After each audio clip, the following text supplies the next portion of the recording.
Oke, kita lanjut lagi materi kita tentang doa.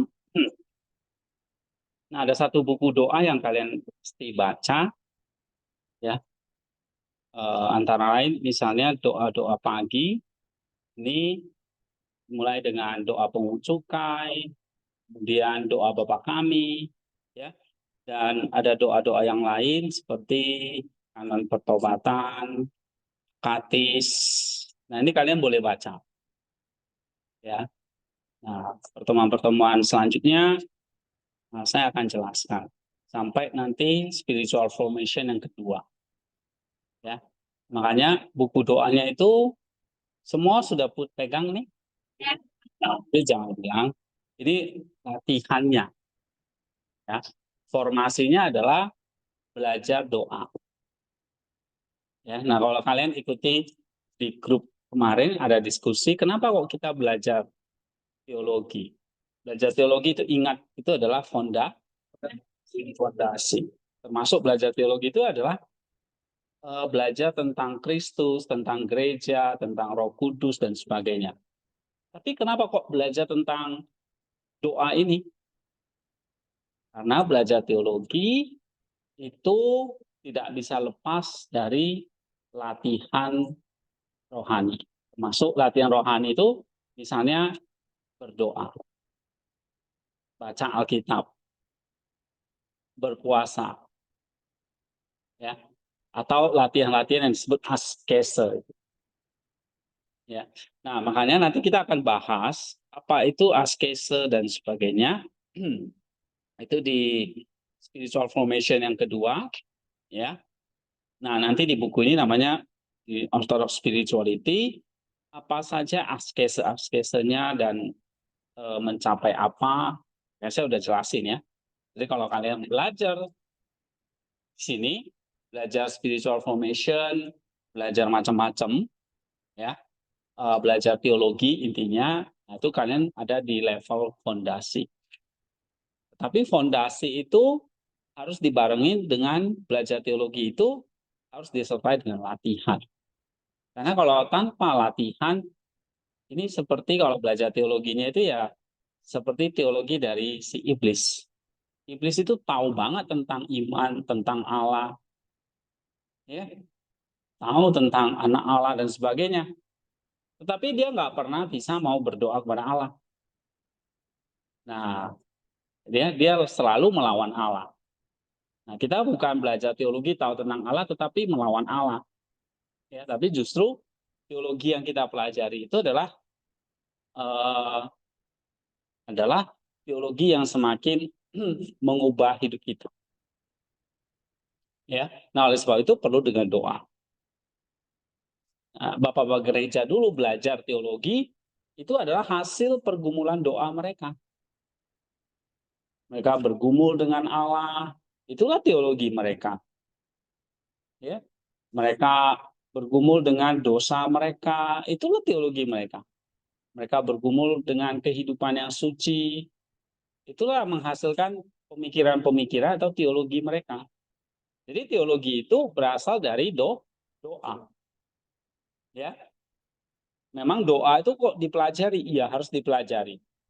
Tapi dari situ kamu belajar doa itu fondasi. Nah, harus menimbulkan apa? Teologi. Ya, teologi itu berarti apa? Kamu makin mengerti gambar kamu. Itu ingat. Karena kamu belajar tentang Kristus yang adalah gambar kita. Ya, yang adalah gambar Allah dan kita dicipta menurut gambar Allah. Jadi kita adalah fotokopiannya Kristus. Ya, kayak ini buku aslinya, tapi fotokopiannya itu. Nah, kita adalah fotokopiannya. Nah, ya, oleh sebab itu uh, kita belajar doa supaya waktu kamu belajar teologi, kamu menghasilkan yang namanya ketekunan, askese, kebajikan, terus apa lagi? Purifikasi, iluminasi, sampai teosis. Ya. Nah, latihan-latihan rohani itu perlu bimbingan. Perlu dibimbing, ya. Tentu bimbingan kita yang paling terutama adalah Roh Kudus. Yang kedua adalah ya para pembina rohani di sini. Ya, misalnya seperti saya, ya, nanti ada asistennya Pak Niko. Itu adalah orang-orang yang bukan hanya menyampaikan pengetahuan ya tentang teologi, tetapi eh, juga bisa mengguidance, membimbing. Ya. Jadi kalian jangan takut, sungkan misalnya untuk bertanya, untuk meminta nasihat dan sebagainya ya. Nah, tetapi yang paling inti adalah ya kita latihan-latihan dulu, tahu dulu ya sambil kita berjalan supaya eh, apa teologi yang kita pelajari itu bukan seperti iblis yang tahu tentang Allah tetapi melawan Allah. Jadi kita belajar teologi, tahu tentang Kristus, tentang Allah, supaya semakin serupa dengan Allah. Nah, itulah sebabnya pentingnya kita berdoa. Ya, dengan berdoa, itu melahirkan pemikiran-pemikiran teologis. Oke? Nah, doa yang kita mau tekankan kemarin itu adalah doa si pungut cukai, ya Allah kasihanilah aku pendosa ini, atau Lord Jesus Christ, have mercy on me, sinner ya. Kalian bisa lantunkan, nyanyikan itu, atau kalian bisa ucapkan dalam hati, di bibir, di mulut, secara berulang-ulang. Ya. Disiplin. Misalnya, nah nanti ada sebuah website gitu ya, kalian bisa akses seperti ini. Ini saya belum kasih tahu. Nama websitenya adalah ya ini ya GOA.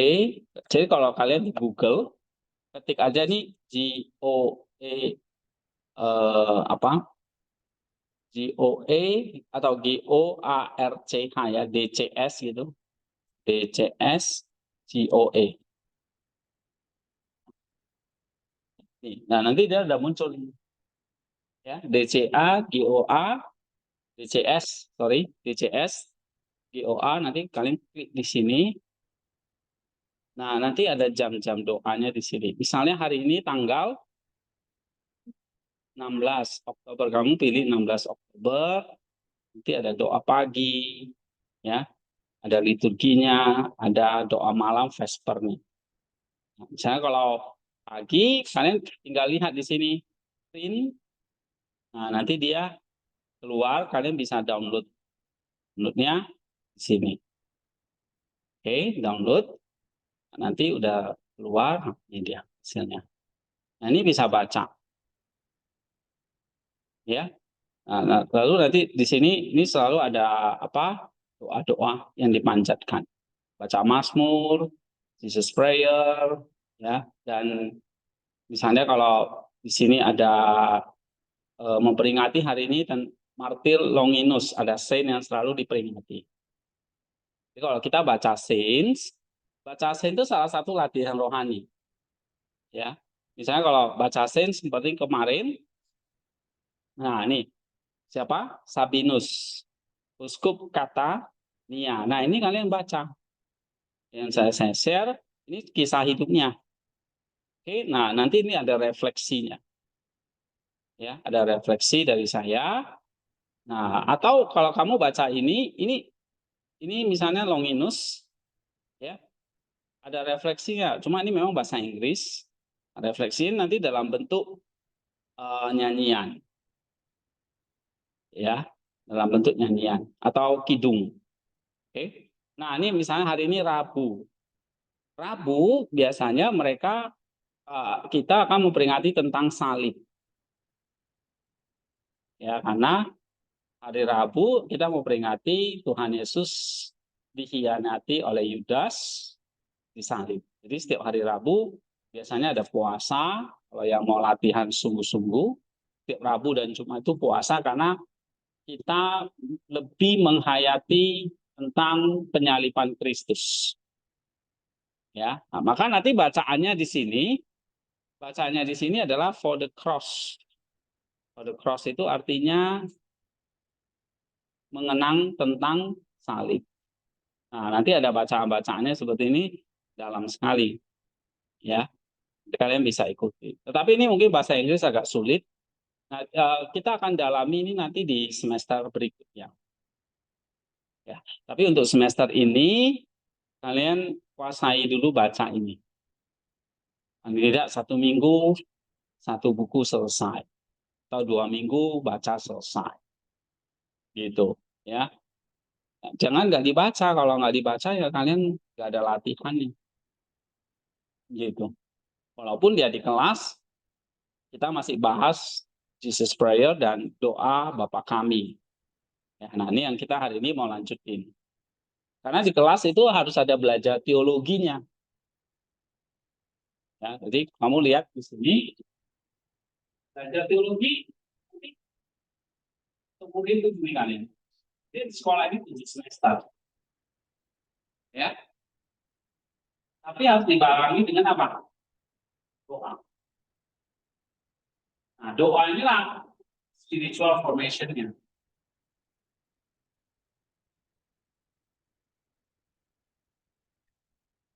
Ya, dari doa inilah lahirnya teologi. Oke. Kalau kamu seorang teolog, katanya orang yang belajar teologi, teolog. Kamu seorang pendoa. Ya. Kalau kamu seorang pendoa, kamu seorang teolog. Seorang teolog, kamu seorang pendoa. Doa itu nggak bisa lepas. Karena doa itu apa? Doa itulah kamu memperoleh hikmat, ya. Kamu memperoleh guidance dari Allah. Situ lahirnya teologi. Jadi belajar teologi itu bukan kayak studi akademis, ya, belajar dari buku-buku, bikin paper dan sebagainya. Bukan hanya itu. Ya. Jadi belajar teologi itu bukan belajar di perpus, tulis buku, tulis artikel, atau ngajar, atau khotbah, itu akademis. Tapi belajar teologi itu apa? Ya kamu makin berdoa kepada Allah. Itu teologi. Kamu makin intim dengan Allah.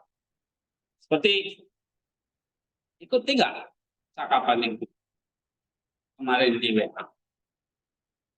Hah? WA? Oh, nggak ada pakai. Jadi belum baca semua. Hah? Yang di WA di grup itu belum. Yang minggu lalu, yang minggu lalu, hah? Yang saya bahas belajar teologi itu nggak cukup. Harus ada latihan. Siapa yang udah baca ya?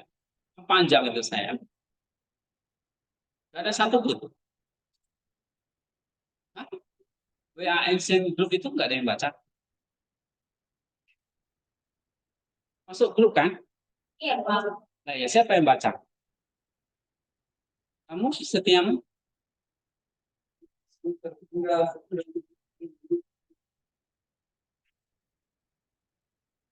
baca urut yang saya posting itu, kamu urut baca pelan-pelan. Ikut nggak?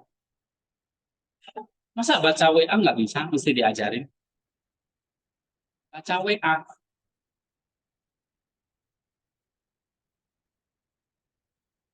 Tanggal berapa itu ya? Ini loh. Yang saya ajarin kenapa kita belajar kita harus latihan doa. Kenapa? Nih, hari apa itu ya? Eh, hari Minggu. Pas hari Minggu itu. Dia ada yang baca? Hah? Yang cowok-cowok? Kamu? Waktu itu ada ini.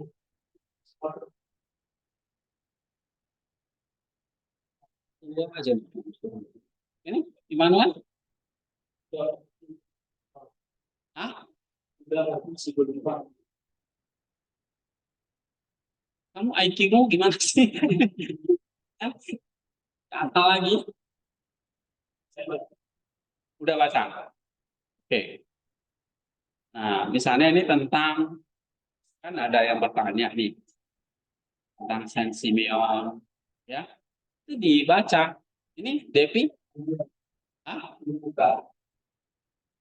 nggak ada HP. Oh, terus ini yang cewek-cewek, kamu Indra, ah,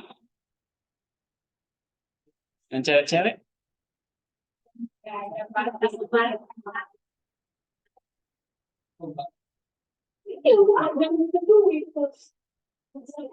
oke lah.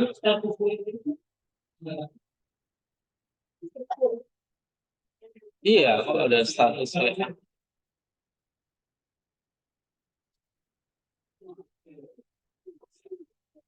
Ah. Ini Elna, ini kamu, wah, ya sudah bagus juga. Ini nggak ada konek-konek dengan medsos. Oke, eh, ya nanti kalau sudah bisa dibuka itu dibaca ya.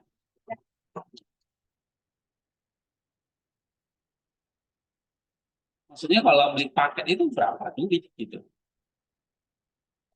Kan ada yang bisa buka di komputer. Hah? Mereka itu bisa buka WA. Iya kan bisa buka WA aja di komputer. Ya kan? Hah?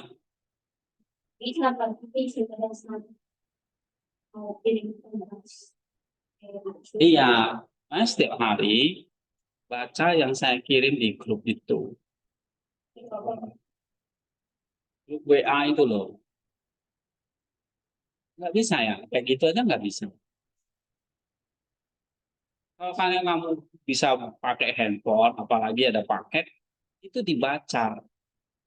Jangan teleponan terus. Orang tua tuh nggak usah kamu urus.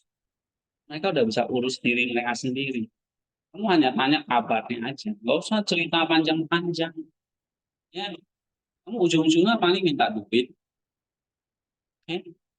Nah, ini kamu perlu baca. Itu gunanya kalian itu masuk seperti ini. Sehingga waktu saya ngajarin, oh kalian sudah ikuti. Karena pasti saya bahas. Apa yang saya share, itu sebetulnya buat kalian. Jadi kalau kalian nggak ikuti, ya bingung saya. Karena ada, ya saya asumsinya kalian itu ikut terus. Ada pakai handphone setiap gantian setiap 2 hari sekali. Ya asumsi saya adalah kalian sudah baca. Tapi kalau nggak pernah baca, ya repot nih. Jadi kalian jadi ketinggalan gitu loh. Ya, ya tolong itu dibaca. Karena apa yang saya share itu pelajaran-pelajaran penting. Misalnya ini yang hari Minggu itu. Baca WA itu dari awal. Misalnya ada pertanyaan nih dari mana ini? Supaya ngerti, jangan baca di pertengahan atau di akhir. "Hah, kamu tuh kenapa? Kan kamu bisa buka WA, kenapa nggak baca? Hmm? Kalian kok jadi ketinggalan zaman banget gitu loh. Baca WA aja pun nggak ngerti. Baca WA kan simple. Jangan bilang nggak ngerti. Ya, ini kalian gimana ini? Baca WA aja enggak?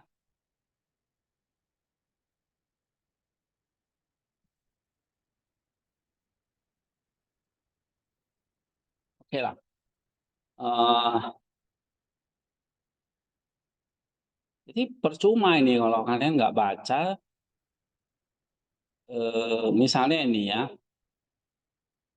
Jadi kita kalau mau belajar teologi, hati kita dulu yang harus dibereskan, baru intelektual kita. Eh? Nah, jadi memurnikan hati melalui doa, pertobatan, dan sebagainya, itulah yang dilakukan oleh para bapak gereja ketika mereka belajar teologi. Mau belajar teologi, ya ini harus ada doanya. Nah, kalau kalian di sini nanti belajar teologinya cuma hanya pinter di otak, ini bahaya. Kalau nggak ada doanya, ya, harus doa. Nah, informasi seperti ini ya kamu harus tahu, kamu baca ini. Kalau enggak, pasti temannya baca. Ini loh. Ya, jangan nggak tahu apa-apa, ikuti perkembangan grup ini. Karena ini kuliah kita juga. Ini materi spiritual formation juga di sini. Jadi nggak hanya Google Classroom, tapi grup WA juga. Kan saya sudah bilang berkali-kali, ya. Ini kalau nggak pernah baca ya repot kita. Saya nggak suruh kalian komen. Cuma misalnya hari ini saya bagi apa, mau klik. Kalau hari ini nggak pegang handphone, ya besoknya ada diskusi apa. Nah, kamu ikuti aja. Ada diskusi apa ini? Itu kamu baca nggak akan rugi. Kamu tambah pintar.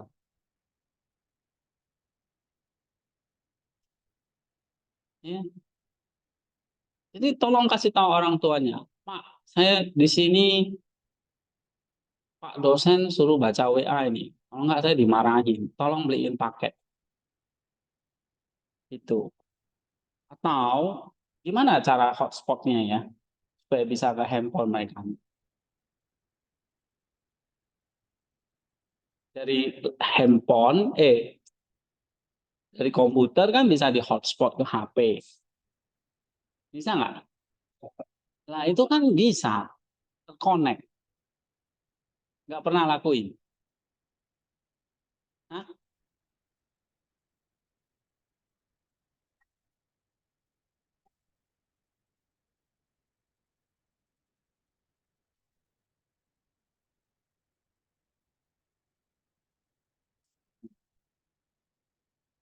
Ya, solusinya memang harus beli data.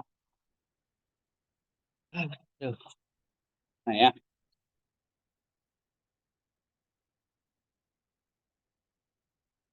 yang bisa baca pun nggak ngerti. Saya jadi bingung gimana ngajarin kalian. Oke lah, daripada ngeluh, kita lanjut. Ya. Nah, aku belajar teologi, terus doa. Nah, kalau kalian sudah baca, saya nggak perlu ulangi lagi gitu loh. Saya bisa lanjut ke materi. Nah, kalau kalian nggak baca ini kamu saya bahas ini kamu juga bingung gitu. Ya. Jadi tolong WA-nya dibaca. Walaupun saya cuma share save, ya itu baca setiap hari. Ini namanya latihan.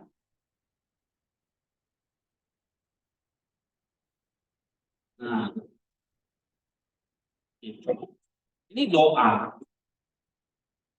Kamu baca save itu doa. Jadi kalau kita share, kamu perlu tahu. Nah, misalnya kayak gini. Nah, kalau harus buka ini kan juga pakai internet. Harus kayak gini. Nah, misalnya kayak kemarin ini, Sensabinus. Mau baca aja kisahnya. Terus di sini ada refleksinya.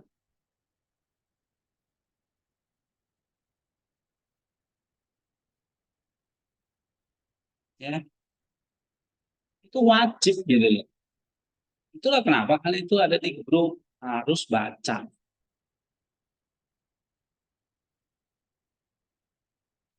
Jadi mulai sekarang mesti baca. Ya, kamu bisa akses, kasih teman-teman baca. Download misalnya, nanti dibagi.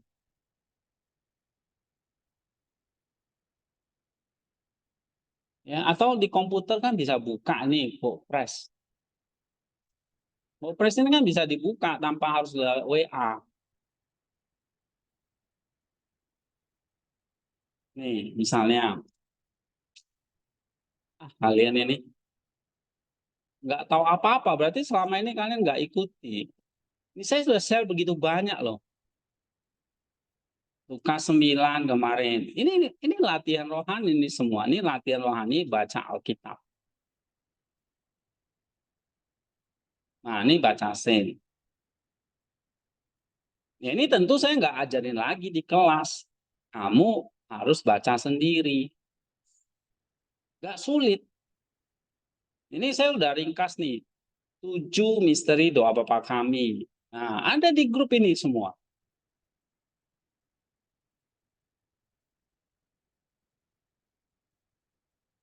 Kamu nggak pernah ikuti grup ancient ini. Ini nih, Sapri. Hah? Iya. Mana handphonemu? Nah, coba buka grup ancient-nya. Ada kuota. Hah? Lah itu mau gimana? Bingung saya. Oke, nanti cari solusinya ya. Gimana supaya setiap hari ini kalian bisa baca. Apa yang saya bagi 2-3 artikel minimal baca satu. Apalagi ada diskusi penting. Kamu ikuti. Mulai belajar tertarik suka gitu loh. Orang tanya ini, jawabannya apa ya? Tentang baptisan, macam-macam nih orang tanya. Nah, kalau kamu nggak pernah ikuti, ya gimana?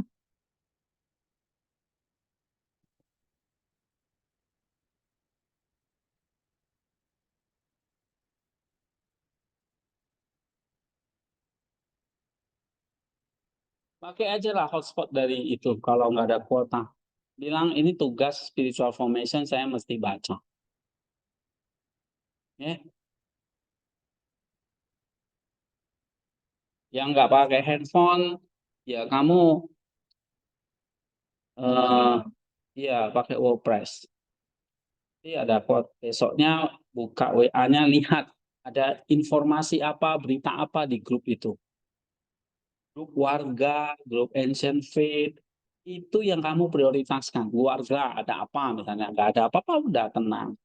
Ancient faith pasti ada postingan-postingan tuh. Kamu ikuti, dia nggak ketinggalan zaman. Orang bahas apa, kamu nggak tahu apa-apa. Tambah terbelakang kalian. Harapan dari kelas ini nggak cukup. Ya, ini bisa? Aduh, pun kalian nih. Masa nggak pernah dibaca udah 1 semester? Oke, eh ini saya jadi agak marah karena kalian kayak ditanya nggak tahu apa-apa. Ada baca WA itu kan anak kecil aja sudah bisa. Hmm. Nah, sekarang doa Bapa kami, eh ya jadi poin pertamanya yang kita mesti pahami, kenapa kalian baca buku doa itu? Ayo, apa alasannya? Apa maksudnya saya menyuruh kalian harus baca buku doa? Hah? Melatih?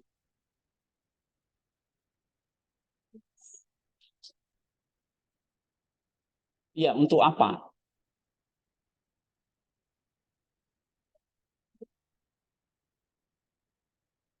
Oke, bukan itu jawabannya. Apa?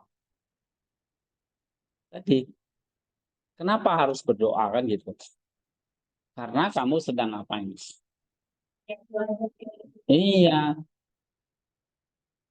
itu loh. Kalau kamu belajar perbengkelan, bacanya ya buku tentang perbengkelan. Kalau kamu seorang koki, ya itu tidur ya. Kalau kamu seorang koki, kalau ngantuk, cuci muka. Ya. Kalau kamu seorang koki, ya kamu bacanya buku tentang masakan. Kalau kamu mau jadi seorang pendeta nih, seorang teolog yang belajar tentang teologi, itu buku doanya, ya. Jadi doa-doa yang serius itu nanti yang akan membentuk teologi kamu. Iya, belajar teologi juga baca buku, nulis, riset. Tapi bukan itu saja. Yang paling penting, paling esensial adalah tadi yang saya jelaskan di grup itu, latihan. Yang saya bilang ada filokalia, latihan ya. Dalam filokalia itu ada doa, ada Jesus Prayer, yang diajarin ada nepsis. Apa minggu lalu tentang apa? Hezekia. Itu latihan untuk belajar teologi. Kayak kamu mau jadi seorang tukang masak, koki. Latihannya apa? Potong sayur, ya kan? Pengecapan, latihan mengenal bumbu-bumbu, harus bisa kenal rasa asin, manas, pahit, asam, asin, manis, ya kan? Harus bisa motong, harus bisa apa lagi? Masak, keterampilan itu kan. Nah, sama. Kamu mau belajar teologi, ya harus bisa doa, baca Alkitab. Itu udah nggak bisa dilepasin. Nah, doanya ini seperti apa? Ini semester ini kan saya udah bilang, kita fokus 2 macam doa dulu. Apa itu? Iya, Jesus Prayer and doa Bapa.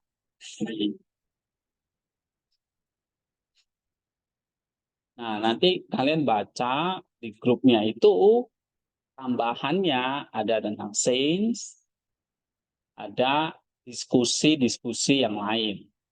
Misalnya kayak gini, kalau saya bahas tentang doa, latihan rohani, ya ini ada di grup sudah ini. Nanti di hotspotin di kantor, ruang supaya bisa.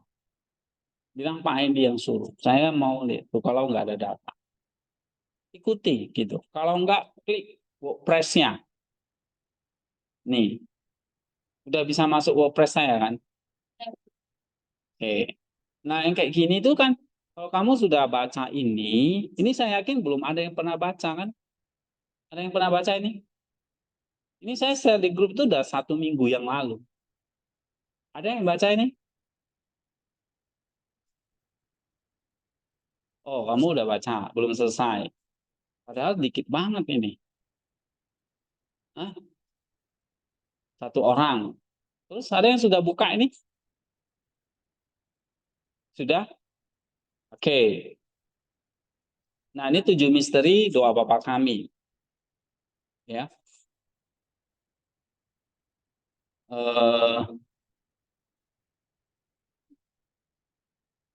Nah, nanti setelah doa Bapa kami kita pelajari khusus ini. Doa Jesus Prayer dari Kalistos Ware. Gitu. Nah, hari ini doa Bapa kami eh, oke.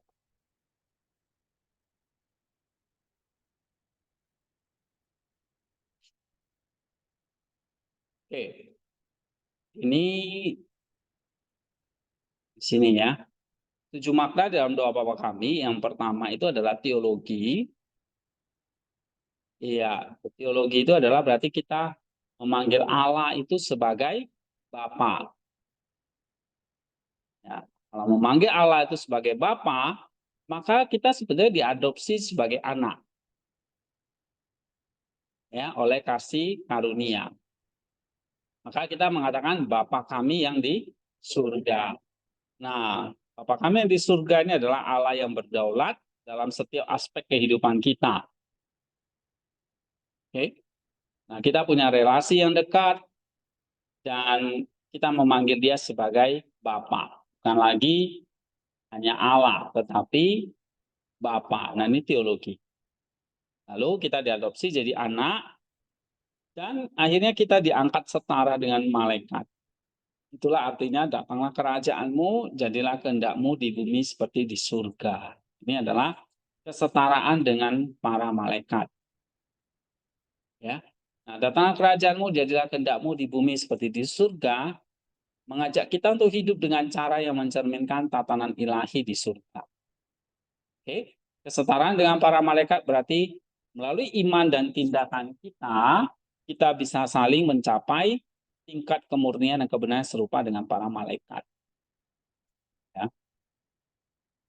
Nah, ini berarti kita nggak hanya jadi anak Allah, tapi anak Allah yang apa? Yang eh, yang punya hidup seperti malaikat. Artinya punya tingkat kemurnian seperti malaikat.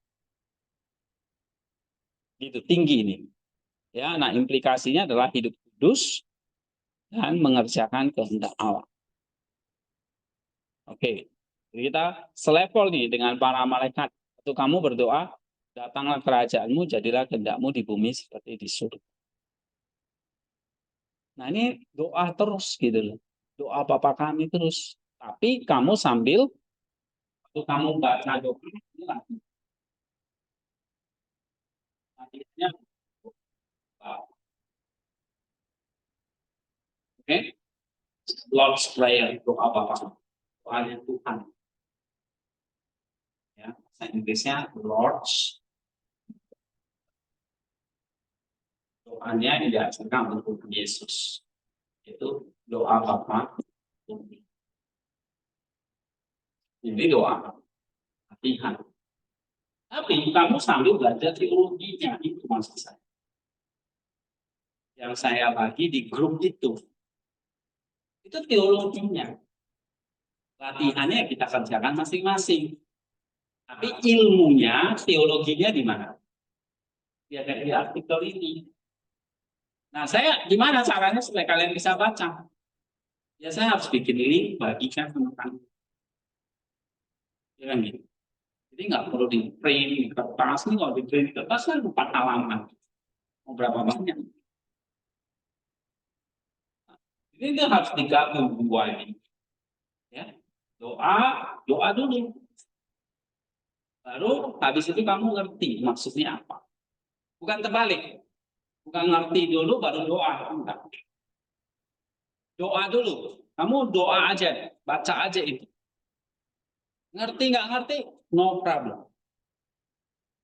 Jadi belajar di grup, belajar teologinya di kelas. Ya, misalnya selama ini kan kamu sudah doa kan. Bapa kami di surga, dikuduskanlah namamu, datanglah kerajaanmu, jadilah kehendakmu di bumi seperti surga. Kamu pasti sudah sering doa itu. Gak apa-apa, doain terus. Tapi, ya itu tadi saya bilang, kamu harus maju, upgrade. Nah kalau nggak pernah baca, ya nggak tahu. Kalau dikasih handphone itu buat belajar. Ya, nah itu. Jadi kalau kamu dikasih handphone, dikasih link ya kamu baca jadi tahu. Itu teologi. Teologi itu tahu. Tahu ilmunya. Apa sih artinya datanglah kerajaanmu, jadilah kehendakmu di bumi seperti di surga. Artinya apa nih sekarang? Kesetaraan dengan malaikat. Kamu diangkat setara dengan para malaikat. Itu maksudnya. Jadi, nah, setara dengan malaikat itu maksudnya apa? Maksudnya itu ya mengajak kita untuk hidup dengan cara mencerminkan tatanan ilahi di surga. Kesetaraan dengan para malaikat berarti melalui iman dan tindakan kita bisa mencapai tingkat kemurnian dan kebenaran yang serupa dengan para malaikat. Implikasinya adalah hidup kudus, berusaha untuk hidup dengan kemurnian dan kebenaran seperti para malaikat. Ini mencakup menghindari dosa dan menjalani kehidupan yang saleh. Kehendak Allah, selalu berusaha mengikuti kehendak Allah dalam setiap tindakan kita, Sehingga kehidupan kita di bumi mencerminkan kehendaknya yang ada di surga. Tuh. Lalu kamu doa lagi, berikanlah kami makanan pada hari ini secukupnya. Kan gitu kan? Nah, itu artinya apa? Iya. Waktu kamu doa, sekarang kamu ditambah dengan teologinya. Ya. Apa Elisama? Waktu kamu doa, sekarang ditambah dengan apa? Apa teologinya di sini? Kalau kamu berdoa, berikanlah kami pada makanan pada hari ini secukupnya, itu teologinya apa? Doanya ini kan? Ini doanya. Oke? Itu yang ada yang kamu baca di buku itu loh. Coba mana tunjukkan. Ayo, mana? Ayo. Doanya. Ayo. Nah, itu doanya. Yang saya suruh kamu ulangin aja sih.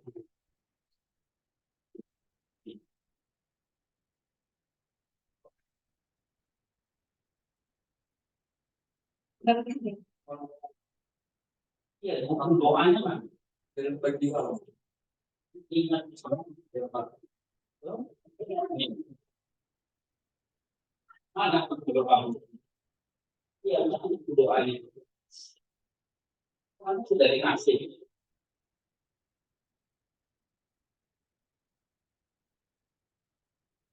Itu setiap kali bisa. Kalau kamu nggak bisa, kamu yang suci. Ada kan? Nah, itu doanya. Nih doanya.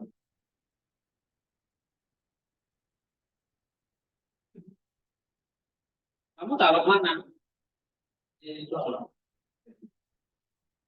Di ruang belajar. Saya nggak ngerti itu RB apa. Ruang bawah tanah atau apa? Kuburan juga RB. Ini doanya.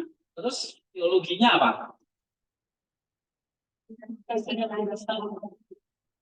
Teologinya apa? Itu partisipasi dalam kehidupan. Kalau kamu ngerti, tahu. Oh, kalau saya doa gini, Tuhan mengajak saya untuk berpartisipasi dalam kehidupan yang kekal, yang abadi. Nah, kayak gitu. Jadi nanti kamu belajar apa lagi, itu ada doanya. Mau belajar misalnya tentang apa di sini? Ayo kasih contoh.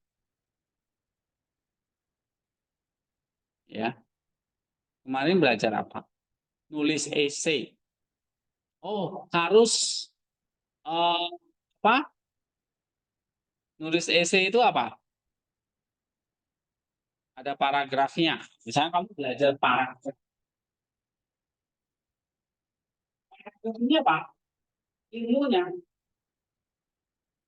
Nah, paragraf. Kalau belajar paragraf, belajar esai. Ini kan ilmunya. Ini teologinya. Tapi doanya apa? Doanya apa?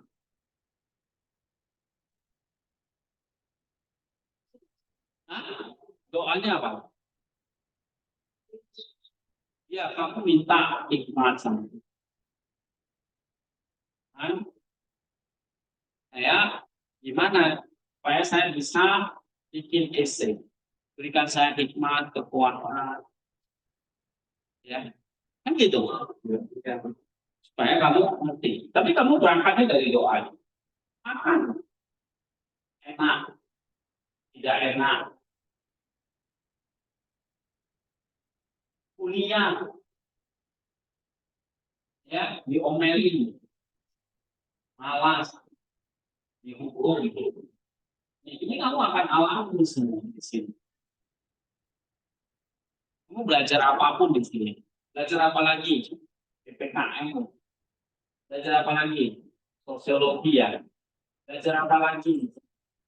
Hermeneutik. Apalagi belajar Alkitab, PN, PP, sistematika. Semua apa? Kamu belajar masak di sini. Nah, tapi kalau nggak ada latihannya, nih contoh lah, belajar ini 7 poin doa Bapak kamu itu teologi, tapi kamu nggak pernah doa. Ya, kamu belajar teologi tentang PL, tentang Kristus, belajar tentang sejarah, tentang gereja, tentang pelayanan, tentang ilmu khotbah, hermeneutik, macam-macam ini. Itu teologi. Nah, ingat belajar teologi kamu tahu ini, tahu gambarmu, ya. Tapi harus ada doa.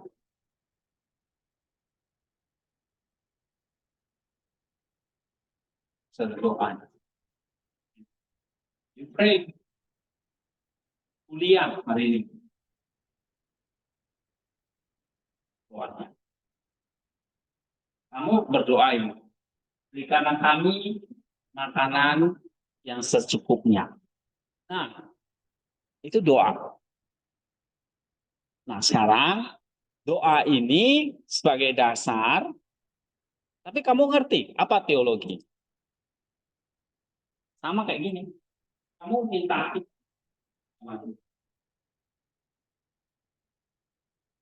Oke, ini doa. Atau mau mengerjakan parangan.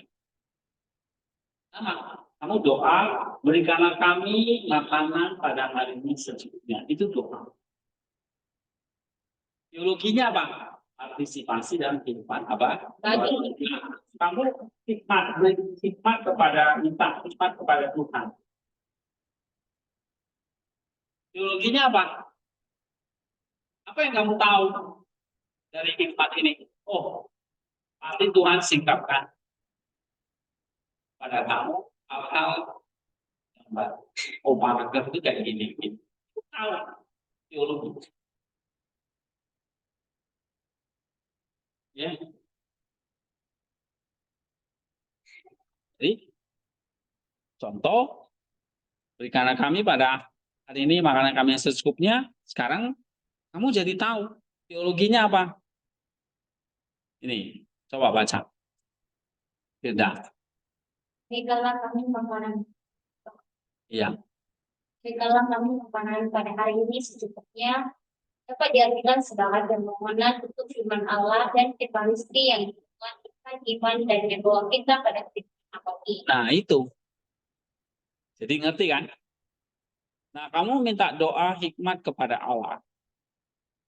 Nah, kamu jadi ngerti sekarang. Ketika saya minta doa kepada Tuhan, hikmat yang Tuhan kasih ternyata segini. Gak apa-apa, itulah doamu.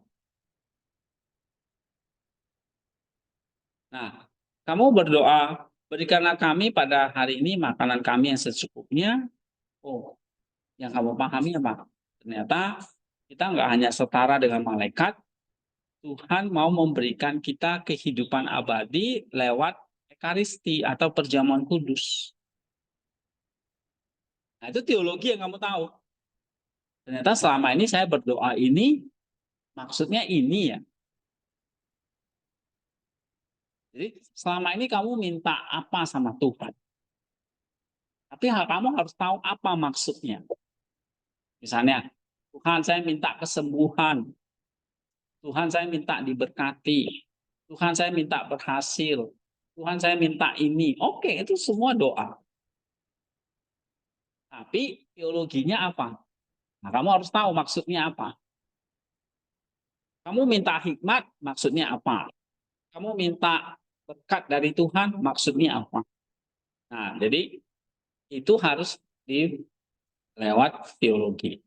Kamu minta berikanlah kami makanan pada hari ini secukupnya. Maksudnya apa?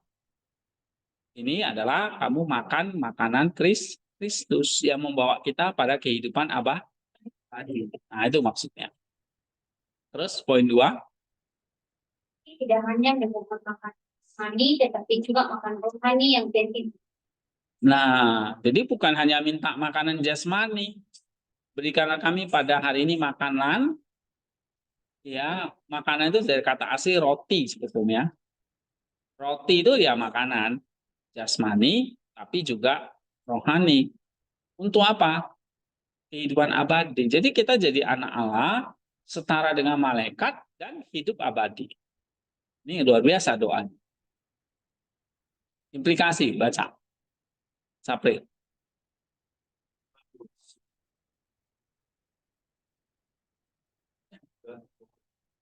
Kita setiap hari. Hmm. Ini termasuk berdoa, jalan dan menerima kekurangan. Iya. Jadi kalau kamu berdoa, berikanlah kami pada hari ini secukupnya, kamu tahu sekarang, oh saya harus mengandalkan Tuhan nih untuk kebutuhan rohani saya dan kebutuhan jasmani. Itu ya.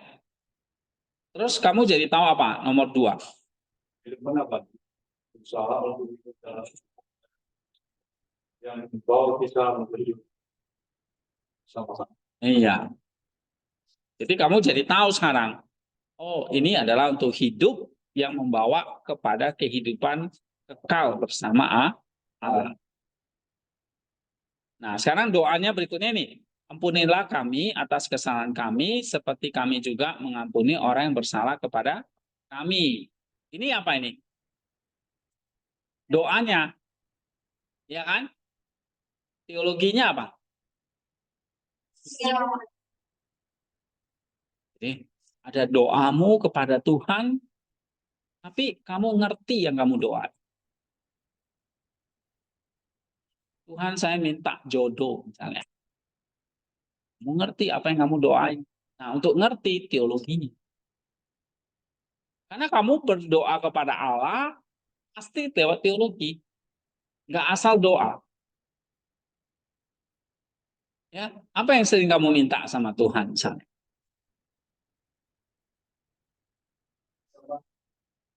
Kamu minta kekuatan, kesehatan, kesabaran. Ya kan? Minta apa lagi?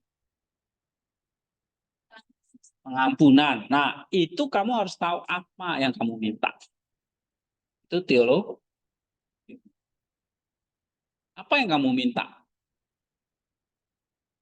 Tentang misalnya pengampunan. Oh, kamu harus cari tahu teologi. Minta Tuhan mengampuni dosa kita. Kamu cari tahu apa teologinya. Oh, berarti saya harus bertobat. Ya, Tuhan mengampuni dosa saya kalau saya. Nah, teologinya itu kamu pelajari di mana? Nah, belajar teologinya di mana? Lewat baca buku, baca artikel di kelas, baca Alkitab, kan gitu. Tapi nggak cukup belajar doang. Kamu harus tahu doa. Ya, jadi selalu gitu. Belajar doa, belajar teologi. Belajar doa, belajar teologi. Oke, kamu misalnya ada selisih paham dengan teman, kamu berdoa aja. Kan saya sedang ada salah paham sama teman, atau saya sedang digosipin, atau saya sedang apa ya, misalnya ada konflik sama teman. Nah, Tuhan beri saya hikmat, Tuhan beri saya kekuatan. Itu namanya apa? Doa. Nah, tapi dari doa itu apa teologinya? Kalau kamu minta Tuhan beri hikmat, beri kesabaran, beri eh, kekuatan, berarti teologinya apa? Ya kamu bisa menghadapi segala, iya, misalnya konflik itu. Jangan sudah doa, tapi habis itu tambah runyam, ya kan? Udah doa, tapi konfliknya bukannya selesai, kamu nggak malah tambah nggak bisa ngampuni, tambah benci, ya itu kamu doa apa, teologinya lain. Jadi kalau misalnya kamu doa minta pengampunan, maka teologinya apa? Ya kamu juga harus mengampuni. Nah, itu. Ya. Oke, jadi kalau doa, ampunilah kesalahan kami seperti kami juga mengampuni yang bersalah kepada kami. Nah, ini Tuhan ngajarkan kita, ini adalah pemulihan kodrat manusia. Ya. Jadi 1-4 kamu lihat, kita datang kepada Allah, bukan lagi memanggil dia Allah yang kita tidak kenal, tapi Allah yang kita kenal sebagai Bapa. Itu teologinya. Jadi doa artinya kamu memanggil Allah itu Bapa. Doa nih, doa apapun. Doa Bapa kami, doa puja Yesus, doa permohonan sehari-hari dari kamu, doa ucapan syukur kalau mau makan, doa mau tidur, doa syafaat untuk orang lain, untuk bangsa dan negara, doa untuk keluarga, doa untuk dirimu sendiri. Apapun itu doa, itu teologinya apa? Bapa. Karena sekarang kamu datang kepada Allah, bukan Allah yang nggak kamu kenal, tapi sebagai Bapa. Paham? Jadi kalau sebagai Bapa, ini menunjuk bahwa kita mengakui Allah sebagai Bapa yang penuh kasih, penyayang, serta Allah yang mempunyai kekuasaan penuh di surga, berdaulat. Ya, jadi teologi di sini merujuk pengetahuan dan pemahaman mendalam tentang Allah. Oke, jadi kita kenal Allah kita adalah Bapa. Lalu Allah itu kalau kita panggil dia Bapa, ya otomatis kita adalah anak. Kita diangkat atau diadopsi jadi anak. Lalu kita diangkat lagi setara dengan para malaikat. Lalu kita ikut dalam kehidupan yang kekal. Nah, itu dia. Nah, 4 ini akan tercapai karena apa? Karena Kristus sudah datang memulihkan kodrat manusia. Oke? Kristus sudah datang menghapus hukum dosa. Kristus datang sudah menghancurkan tirani oleh si jahat, hancurkan maut dan iblis. Nah, 3 hal ini yang dilakukan oleh Kristus. Dia berinkarnasi, memulihkan kodrat manusia. Dia menghapus hukum dosa dengan dia mati di atas kayu salib. Lalu dia bangkit dari kematian mengalahkan si jahat. Nah, ini teologi yang harus kamu paham. Tapi Tuhan nggak suruh kamu hafal-hafal teologi ini. Tuhan suruh kamu hafal apa?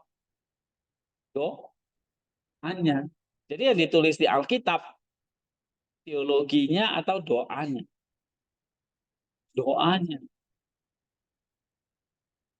Yang ditulis di Alkitabmu itu, pemulihan kodrat manusia atau doanya yang ditulis? Doanya itu yang penting. Tapi waktu kamu berdoa itu, kamu ngerti implikasinya, interpretasinya, maksudnya apa. Ya, jadi kalau kamu meminta pengampunan dari Tuhan dan kamu mengampuni orang bersalah, itu artinya apa? Kamu kodratmu dipulihkan sama seperti Kristus. Dia datang untuk mengampuni orang berdosa. Ya. Oke, coba baca. Ampunilah kami. Bila kami atas kesalahan kami seperti kami juga mengampuni orang yang bersalah kepada kami. Menandakan penyembuhan relasi manusia melalui pengampunan dan kasih. Ya, terus? Ini melibatkan rekonsiliasi dan pemulihan kodrat manusia yang telah ganti. Nah, artinya apa? Kalau kamu berdoa, ampunilah kesalahan kami seperti kami juga mengampuni yang bersalah kepada kami. Ini teologinya apa? Teologinya apa? Itu 2 ini, penyembuhan, relasi manusia melalui pengampunan dan kasih. Ya, jadi kalau kamu kok bisa panggil Allah itu sebagai Bapa? Karena kamu sudah dipulihkan. Allah mengampuni kamu. Kamu dipulihkan. Jadi kalau kamu nggak ngampuni orang, relasinya belum pulih, ya kan? Ya. Masih musuhan. Nah, jadi penyembuhan relasi manusia melalui pengampunan dan kasih. Jadi Allah sudah mengampuni kita. Lalu yang kedua, melibatkan rekonsiliasi, pemulihan kodrat manusia yang telah jatuh. Nah, ini yang Tuhan Yesus kerjakan. Dia memulihkan kodrat manusia dengan mengampuni dosa manusia. Mengampuni kita yang sudah berdosa. Sehingga kita jadi pulih. Ya, sama kayak kamu ngampuni orang yang bersalah sama kamu, kan relasinya jadi baik. Kali kamu nggak mau ngampuni, kamu bermusuhan terus sama dia. Gitu. Nah, implikasinya apa? Nah, baca, Cecil. Lalu pengampunan dan rekonsiliasi, mengampuni orang lain sebagaimana Allah telah mengampuni kita, ini menciptakan hubungan yang harmonis dan penuh kasih. Doa pemulihan kodrat, berusaha untuk memperbaiki diri dan kembali kepada keadaan yang sesuai dengan kehendak Allah melalui pengampunan dan perbaikan diri. Iya, jadi teologinya buat kita adalah, ya kamu juga mengampuni orang lain sebagaimana Allah telah mengampuni kita. Ini menciptakan hubungan harmonis dan penuh kasih. Ya. Lalu berusaha memperbaiki diri dan kembali kepada keadaan sesuai kehendak Allah melalui pengampunan dan perbaikan diri. Inilah pemulihan kodrat. Oke. Nah, terus dan janganlah membawa kami ke dalam pencobaan. Ini doanya. Teologinya apa? Nah, menghapus hukum dosa. Coba baca Lala.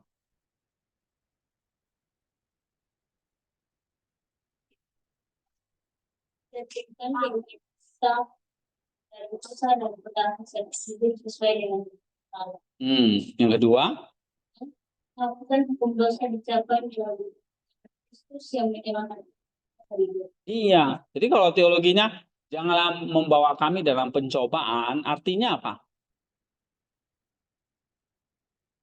Artinya apa?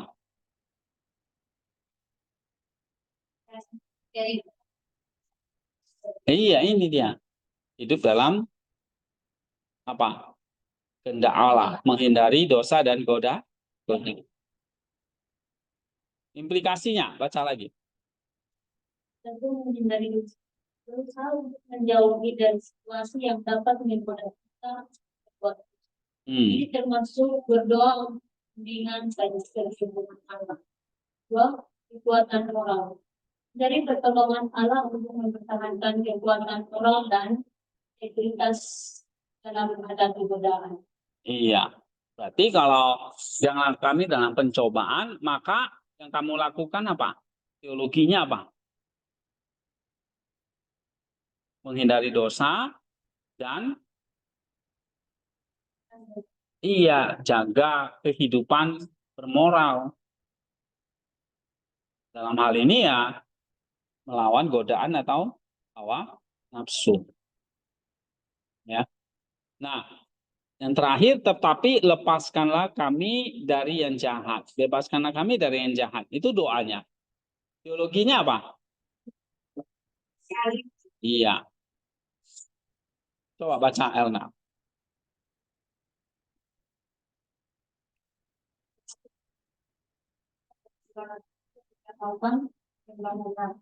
Kedua, misteri ini menyoroti kemenangan akhir, kejahatan dan muslihat iblis. Iya. Implikasi. Satu, penyebasan dari kejahatan. Kedua, agar Allah melindungi kita dari segala bentuk kejahatan dan memberikan kita kekuatan untuk melawan godaan. Kedua, percayaan pada penyembuhan Allah. Percaya bahwa Allah memiliki kuasa untuk melepaskan kita dari segala bentuk bahaya dan kejahatan dan selalu mencari penyembuhan. Iya. Berarti teologinya apa ini? Kalau bebaskan kami dari jahat, artinya kita dibebaskan dari segala bentuk kejahatan dan bahaya. Ini kemenangan akhir atas kejahatan, maksudnya atas tipu muslihat iblis, atas maut. Karena yang menghuni maut itu si iblis. Jadi kalau kita lepaskan dari jahat, ya kita bebas dari maut. Ini yang dilakukan oleh Kristus, membebaskan kita dari kejahatan. Ya, sehingga kita bisa mendapat hidup yang kekal. Nah, kamu lihat di sini. Doa Bapa kami jadi paham. Kamu mulai diangkat jadi teman. Setarakan dengan malaikat. Itu betul. Ya. Nah, itu kamu alami. Itu doanya. Ya, kamu dibebaskan dari hukum dosa, dari hidup dalam bebas dari godaan dosa dan dari si jahat. Itu teologi-teologi yang kamu harus tahu. Ya. Oke. Nah, sekarang ini 7 makna.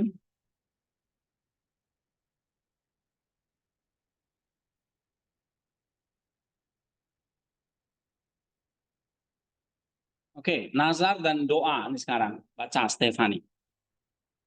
Seperti yang telah saya katakan, berisi permohonan setiap hari. Pertama, doa ini berbicara tentang Bapa, namanya, dan kerajaannya.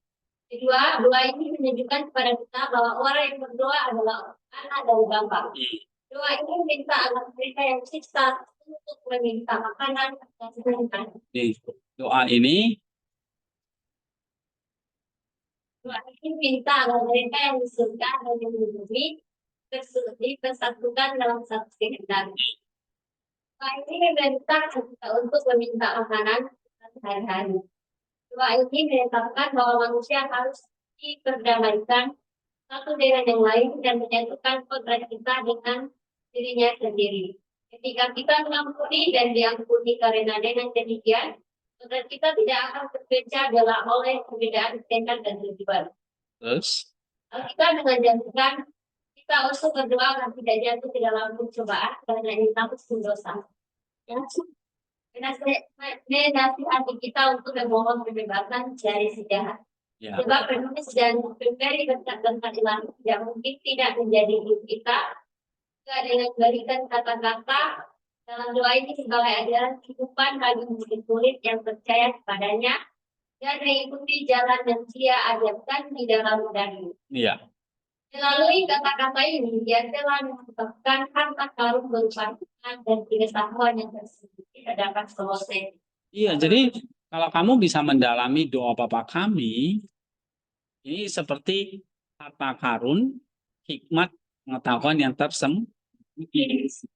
Nah, selama ini kamu doa jalan. Tapi kamu belum tahu apa hikmat dan pengetahuan dari doa itu. Jadi doa kita kadang-kadang ya udah sekedar doa. Nah, kamu di sini nggak cukup ini, harus ditambah dengan teologi. Sama nanti kamu berdoa Jesus prayer, doa Yesus. Yesus Kristus anak Allah, kasihanilah aku. Apa artinya ini? Ada teologi. Sehingga kamu akhirnya kamu dapat harta karun. Jadi kalau kamu nggak belajar teologi, ya nggak ada harta karun itu enggak. Nah, itu dalam Kolose 1 ayat Kolose 2 ayat 3. Coba bacain. Kolose 2 ayat 3.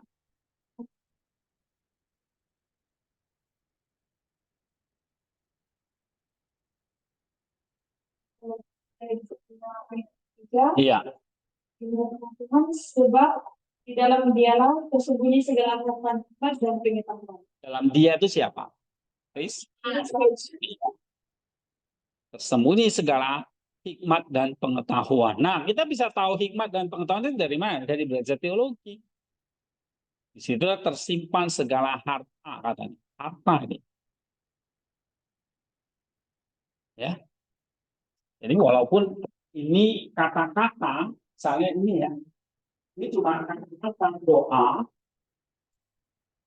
tapi kata Rasul Paulus tersimpan segala hikmat dan arti.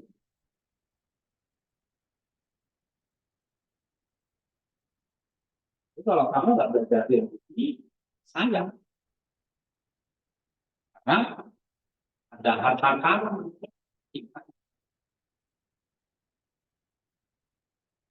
Jadi kalau kamu belajar, kalau kamu doa Bapa kami, lancar, kapal, tapi kamu harus dapat hartanya juga, itulah di dalam teologi. Itu kata Paulus ya. Terus mari jawab. Karena alasan inilah Saya pikir kita menyebut ajaran ini sebagai doa karena di dalamnya tetap permohonan untuk perubahannya yang lalu kita sepenuhnya. Para pekerja yang dipahami secara ilahi telah jelaskan doa dengan cara yang serupa yang menyatakan bahwa doa adalah permohonan yang secara berarti Allah berikan kepada manusia dengan cara yang sesuai baginya. sementara Ajar sebaliknya adalah sebuah janji tentang apa yang orang-orang yang menyembah Allah dengan tulus bertekad untuk mempersembahkan kepadanya. Para bapak gereja mengutip banyak ayat Alkitab untuk menggambarkan perbedaan ini seperti warga nazar pada Tuhan Allah kita dan penuhi nazar itu. Mazmur 76 ayat 11 dan aku akan berikan memberikan kepadamu ya Allah apa yang telah katakan. 2 ayat 10 yang mengacu pada nazar mengenai masalah doa. Mereka mengutip teks seperti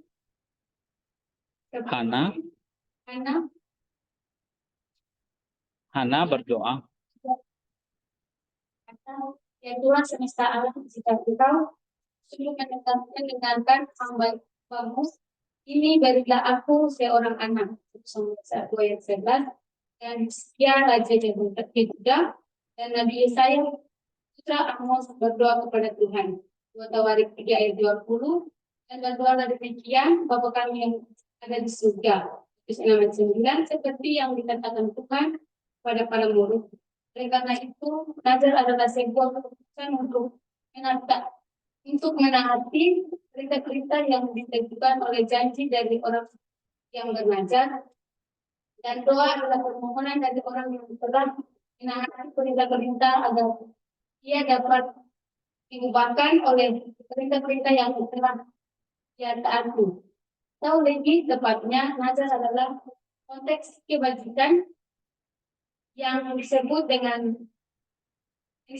baik oleh Allah setiap kali dipersembahkan kepadanya, dan doa adalah hadiah kebajikan yang diberikan Allah dengan sukacita yang konteks tersebut dimenangkan. Iya, jadi atau kamu tahu bedanya nazar dan doa. Nazar itu artinya kamu memberi janji. Sebuah janji yang kamu berikan kepada Allah. Kamu bernazar berarti kamu berjanji. Ya kan? Nah, kalau kamu berdoa berarti itu apa? Permohonan dari orang yang telah menaati perintah supaya dia diubahkan. Nah, itu bedanya. Kalau nazar, keputusan untuk menaati perintah yang diteguhkan oleh janji. Kalau doa, permohonan dari orang yang telah menaati perintah agar dia dapat diubahkan oleh perintah-perintah yang telah ia taati.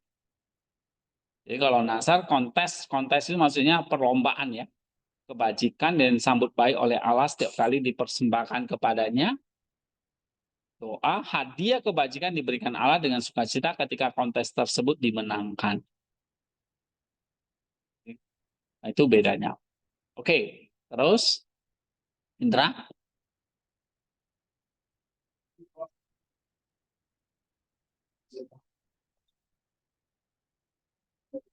Berinkarnasi ketika kita telah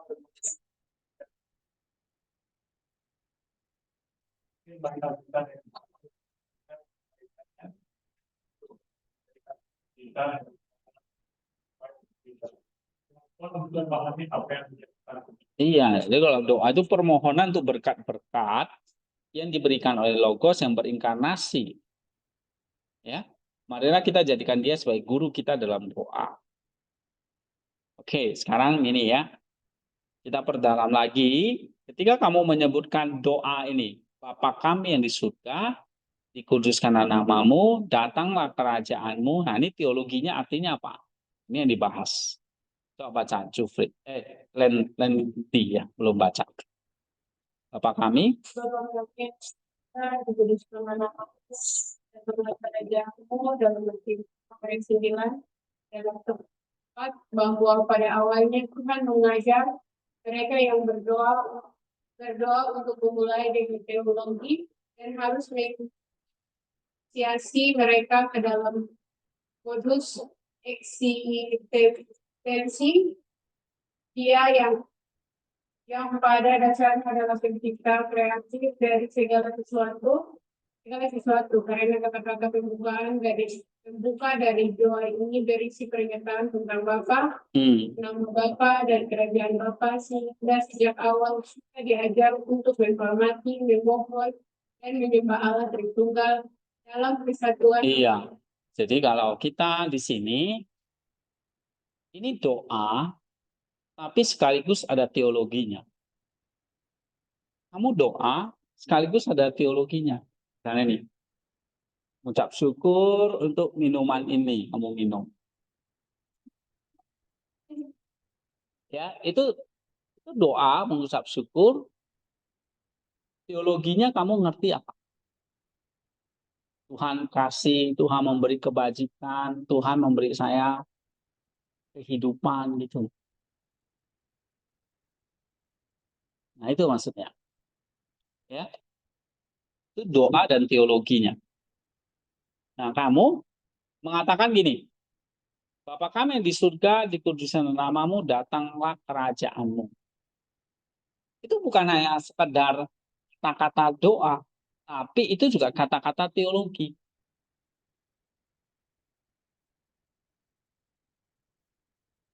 Nah, ini mulai belajar lebih sulit nih. Ya. Jadi, bukan hanya ini juga teologi. Termasuk apapun yang kamu doakan, itu teologinya.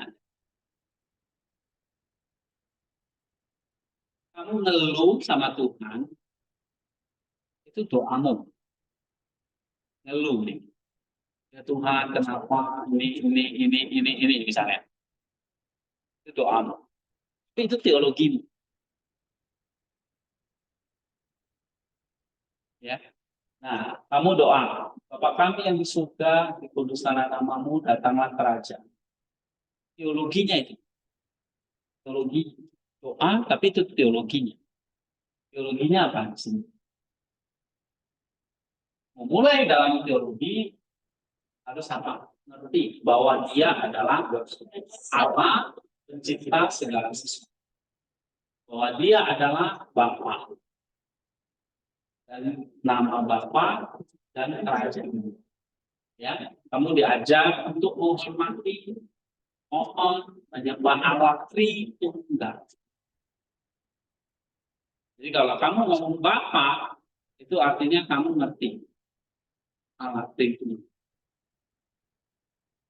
Yang kamu harus ngomong. Ya. Kalau kamu ngeluh kepada Allah, kamu ngerti teologinya apa. Jadi selalu kayak gini. kata-kata doa selalu ada teologi. Nah, kalau kita belajar metode karya ini ya, kata-kata doa itu datang. Itu ada apa? Aplikasinya, analisisnya, ya kan?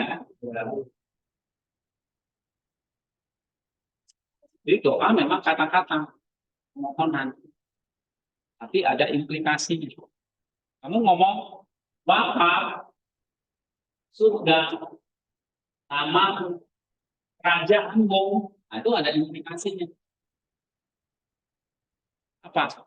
Nih, Bapa, nama Bapa, kerajaan Bapa, itu artinya kamu mati, memohon, menyembah, berpegang. Bapa ada dalam bentuk substansial sebagai anak tunggalnya. Ada Bapa, ada anak tunggalnya. Ada Bapa, ada substansialnya Roh Kudus. Jadi ada. Kamu ngomong Bapa itu artinya Bapa, Putra, Roh Kudus. Kata-kata doa Bapa. Ya kan? Ya, teologinya apa? Satu itu. Begitu juga, kamu kata-kata doamu apa? Misalnya, kata-kata doanya. Di sini ada implikasinya.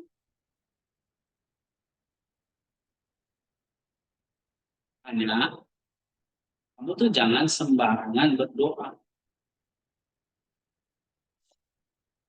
Ya, kamu doa Tuhan semakailah orang. Nah, implikasinya apa? Ini jahat dan sebagainya.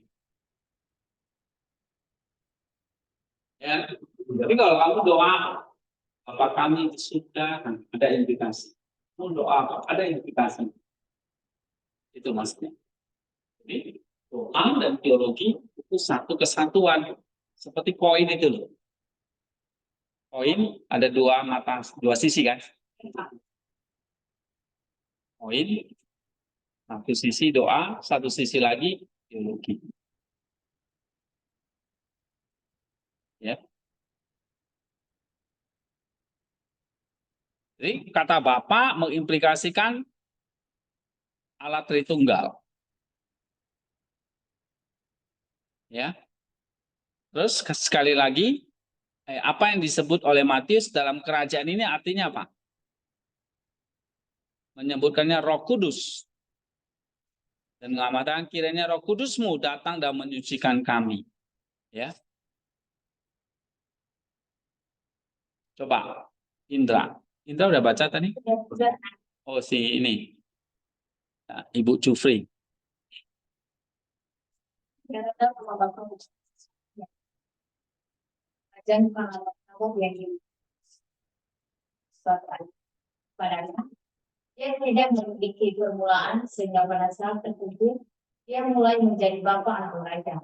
Tapi dia adalah engkau dan karena itu dia menang sebagai bapa dan raja. Oleh karena itu sama sekali tidak ada pengertian bahwa dia mulai ada atau mulai ada sebagai bapa.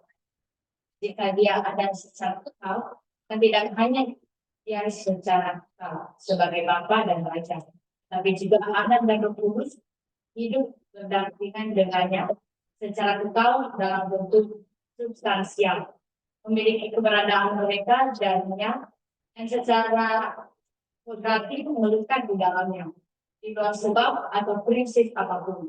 Mereka tidak berurutan dengannya, tidak pula muncul setelahnya secara Kontingen.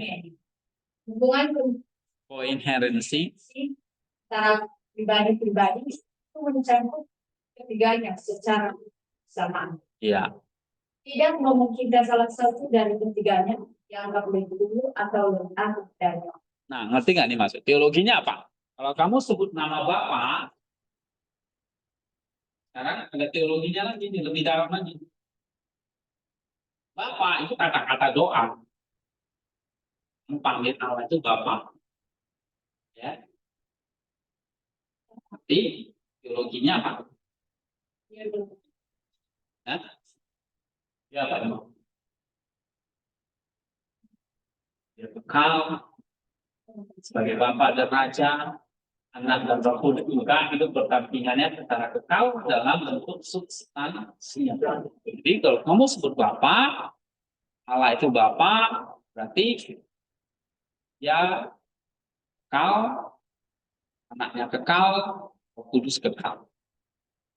Satu substansi. Ya. Nah, melekat. Jadi dia ada 3 pribadi yang mencakup ketiganya secara bersama. Kamu sebut Bapa, ya otomatis Anak dan Roh Kudus. Nah itu, kata Bapa ini nggak sembarangan. Ya. Jadi kata-kata doa itu nggak sembarangan. Kamu mesti ngerti sekarang. Kecuali kamu nggak pernah belajar di sekolah ini. Kamu jemaat biasa. Nggak diajarin ya. Jadi kamu diajarin. Kamu doa Bapa kami, kata Bapa, kamu paham. Ya. Ada pertanyaan? Ya. Saya tanya tentang kebawahan ya Pak.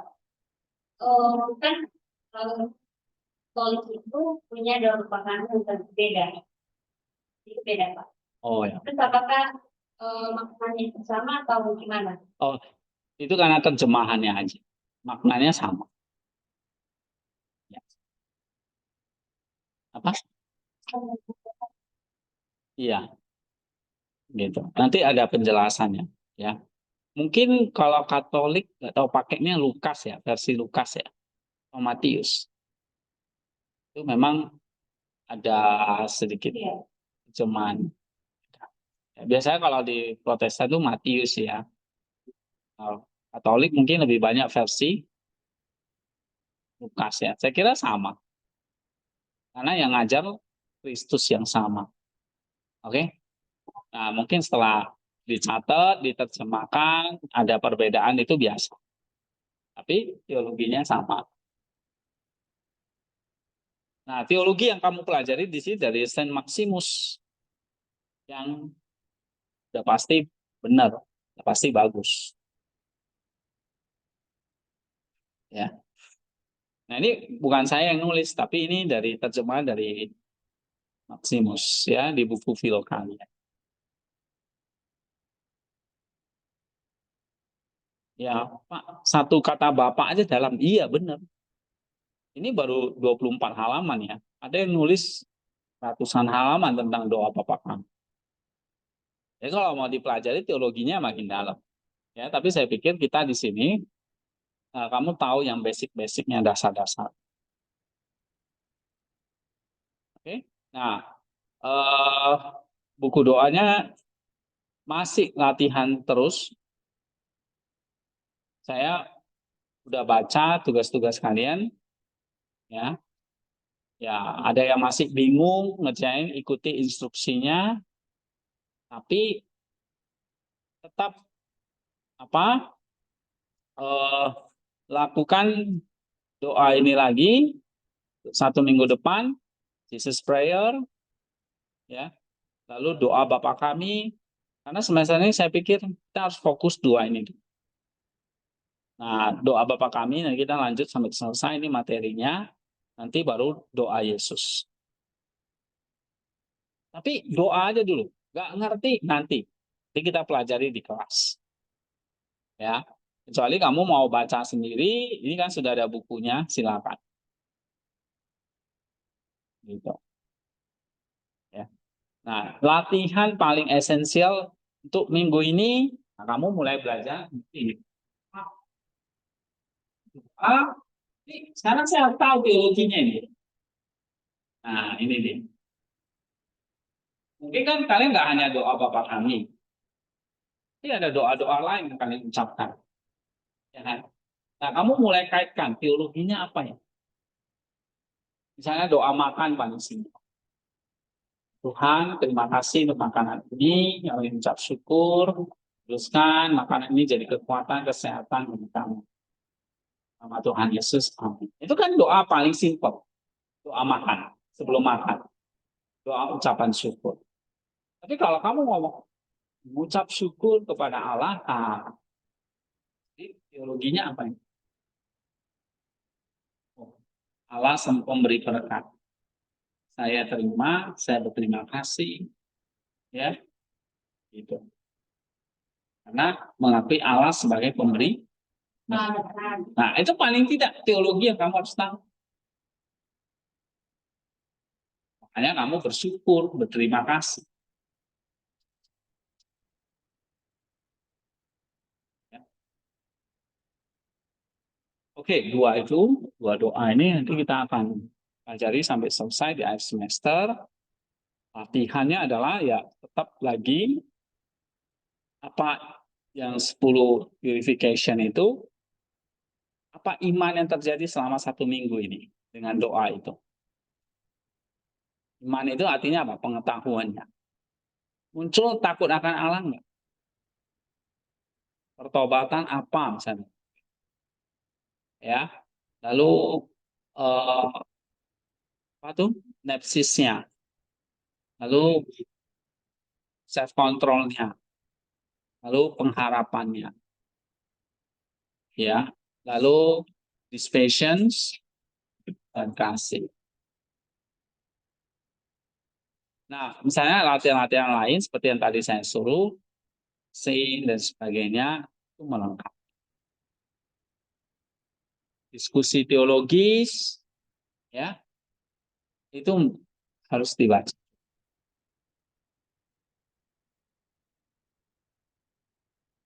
Karena ya tadi teologi itu banyak sekali. Nah, yang saya bahas di grup itu, ya pasti ini yang sebetulnya itu juga pelajaran, materi pelajaran.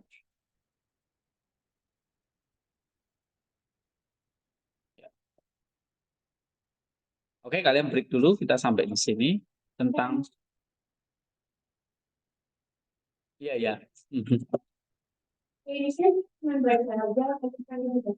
Baca aja, dibaca aja. Ya. Pokoknya itu tugasannya ini cuma baca. Baca aja. Ngerti teologinya nanti. Yang penting dibaca. Nggak ada. Yes. Iya, tugasnya udah banyak, udah tiap minggu kali bikin. Ya. Pokoknya bacaan, nggak ada ujian-ujian. Ya, ya ujiannya sehari-hari itu. Kalian taat atau enggak, itu aja. Siapa tahu ada siapa tahu yang saya inginkan. Enggak. Nah,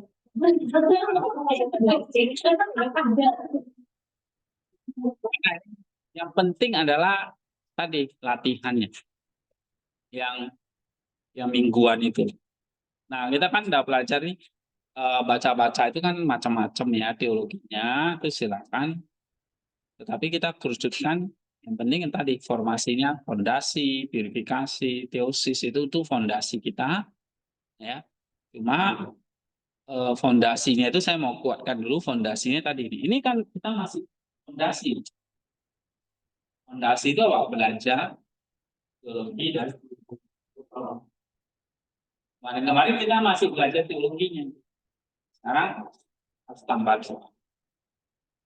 Doanya Pak Jesus Prayer.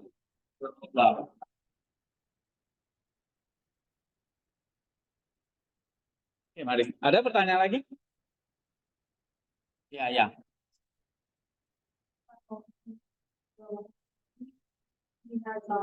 Menentukan keputusan yang berbeda. Jadi, yang saya tanyakan, maka setelah kita mengucapkan beberapa kali, kita wajib memiliki keputusan kita dalam. Oh, that's good question ya. Ini pertanyaan bagus. Doa Bapa kami ini sebetulnya bukan kayak kita harus memberi janji-janji gitu ya. Kalau di sini dikatakan apa? Bedanya nazar itu kan kita memberi janji ya, gitu. Nah, kalau doa itu permohonan, ya, itu permohonan yang kita berikan dari kita kepada Allah, ya. Tapi di sini agar kita diubah, gitu loh. Permohonan itu bukan cuma minta sesuatu, tapi mengubah kamu sesuai dengan perintah Allah atau yang diinginkan Allah. Ya. Jadi doa Bapa Kami itu adalah sebetulnya satu doa yang inilah hidupmu itu. Kamu dicipta oleh Allah, sekarang kamu panggil dia Bapa, kamu diangkat jadi anak, kamu ditinggikan seperti malaikat, lalu hidup kekal. Itu. Kamu dicipta sebagai gambar Allah menuju kepada rupa Allah. Ya. Jadi untuk apa Pak kita baca, dapat apa? Ya kamu terus diingatkan tentang ini. Apa? Kamu diingatkan ini adalah kebajikan dari Allah. Allah itu sudah ngampuni dosamu, memulihkan kodratmu, sudah memberikan kamu hidup kekal. Nah, waktu kamu mengucap doa ini, kayak kamu terima hadiah. Karena Allah sudah melakukan hadiah. Ya, melakukan pemulihan kodrat, mengampuni kamu, mengalahkan si jahat. Nah, kamu terima sekarang dengan kamu berdoa. Itu yang kamu terima. Jadi 3 hal ini yang kamu terima. Nih, kamu terima pemulihan kodrat, kamu terima penghapusan dosa, kamu terima kemenangan dari si jahat. Ya. Oke, tadi Ini Pak, kan coba kemarin kasih dibaca doa halaman 23, terus kedua doa subscribe. Iya. Ketiga doa itu sudah Bapak Kami. Catatan bawahnya lagi keempat, buat kebajikan Ya. dalam doa-doa tersebut. Iya, yaitu 10 kebajikan itu. Yang maksud saya Pak, setiap doa itu kita kasih. Oh, enggak. Ya, Jesus Prayer itu aja sama doa Bapa Kami. Cuma memang saya ada tambahkan dibaca aja 2 buku itu. Ya. Itu aja yang saya. Apa? Iya. Jadi 10 poin itu kayak sharing pengalamanmu. Nah, ketika kamu sudah mempraktikkan doa itu. Cuma sharing pengalaman. Ya. Bukan ngutip-ngutip buku, nggak ada ngutip-ngutip. Tapi memang saya tambahkan baca 2 buku itu. Ini kan sudah ada belum PDF-nya? Ini sama ini. Ada kan? Masih doa Bapak Kami. Doa Yesus ini? Udah kan? Doa Bapa Kami? Nah, itu. Udah kan? Nah, ya udah itu 2. Yang materi kita yang kita mau selesaikan sampai akhir semester. Pokoknya saya mau fokus ke fondasi dulu. Tentang doa, tapi ada teologi. Gitu. Teologinya ya di sini, panjang lebar ini. Tapi ya itu doa. Gitu. Oke, kita selesai. Kalian break dulu. Disambung Pak Niko.